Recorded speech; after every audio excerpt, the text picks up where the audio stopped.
Selon le livre de Daniel, avant qu'elle ne tombe aux mains des Perses babyloniens, Babylone eut pour dernier souverain Belshazzar. Daniel, chapitre 5, versets 1 à 30. Comme il n'était question de ce monarque nulle part ailleurs que dans la Bible, on prétendit qu'elle se trompait et que Belshazzar n'avait en fait jamais existé.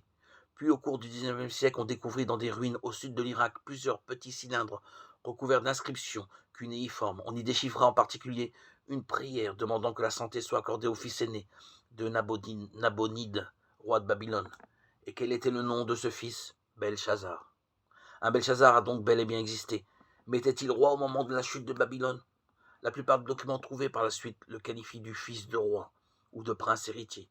Cependant, une inscription cunéiforme connue sous le nom de pamphlet contre Nabonide nous permet de mieux cerner sa véritable fonction. Nous y lisons: il confia le corps expéditionnaire à son fils aîné, Belshazzar,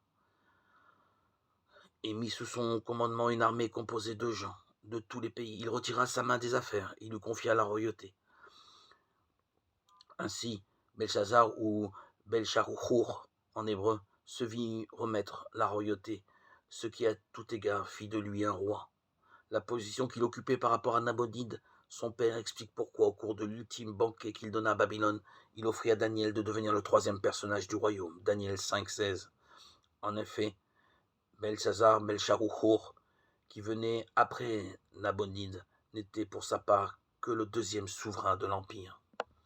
Nous le voyons bien alors, l'archéologie a donné raison à de nombreuses fois à la Bible face à ses détracteurs, à ces gens qui s'appellent la haute critique.